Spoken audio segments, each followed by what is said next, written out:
Como dicen es lo que vive, amor perdido.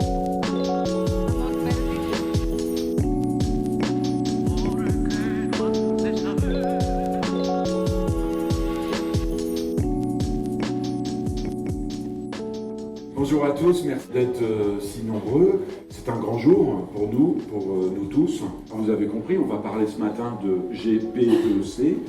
Derrière ce sigle un petit peu barbare, il y a quelque chose de très important, la gestion prévisionnelle, on en est en plein, des emplois et des compétences.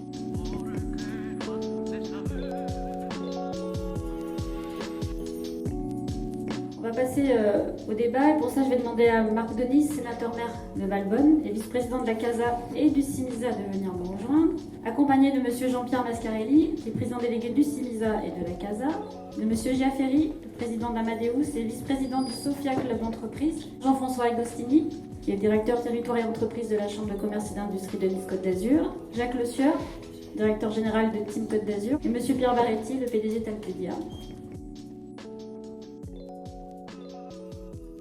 Voilà la plateforme, cette fameuse plateforme dont on parle et qu'on a construit dans le cadre de ces nombreux échanges avec les entreprises, avec la CCI.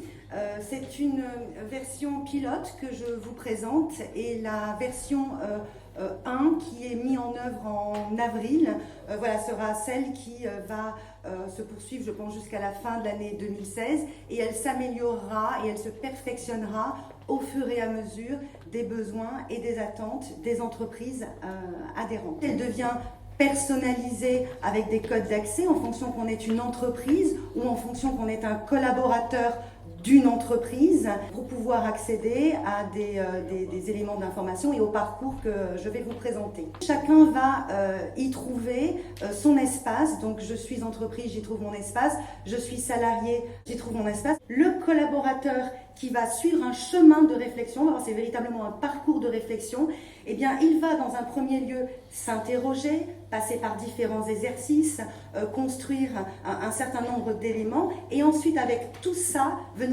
enrichir cette réflexion avec la valeur ajoutée que va pouvoir lui apporter le consultant. Como dicen es lo que vive, amor perdido. Le service est une plateforme qui facilite, organise et sécurise la mobilité inter-entreprise des salariés dans le périmètre sophipolitain. Donc de quoi parle-t-on ? On parle d'accompagnement de mobilité individuelle, volontaire bien entendu, dans un contexte de gestion prévisionnelle des emplois et des compétences. Ce qui est très important parce que ça veut dire qu'on a le temps. Le changement est souvent difficile, le changement professionnel est peut-être un peu plus difficile encore que les autres changements, donc on gagne à avoir du temps, à se poser, à s'organiser, à se poser les bonnes questions et à y répondre. Et cet outil, ce service, a pour vocation à accompagner les salariés en anticipation des évolutions ou des révolutions, ça arrive quelquefois, des entreprises. Je pense que c'est l'idée de pouvoir bouger tout en restant dans un environnement donné. Et on est bien sur la Côte d'Azur et on le vend nous-mêmes comme un point de recrutement. Donc l'idée, c'est qu'on puisse faire une carrière sur ce territoire-là. C'est important pour nos salariés qui peuvent venir nous le dire.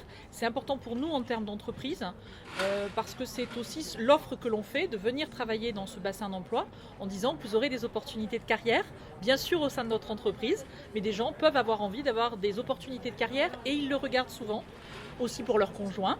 Donc cette pérennité, cette pluridisciplinarité d'emploi sur le territoire est importante. Sur ce projet, on a mobilisé beaucoup de compétences, beaucoup d'énergie, des compétences techniques, des compétences sur les contenus. Pour ceux qui verront le hub, ils verront qu'il y a beaucoup de contenus très très riches. C'est jamais fini, de toute façon c'est des contenus qu'il faut tout le temps enrichir, améliorer, etc.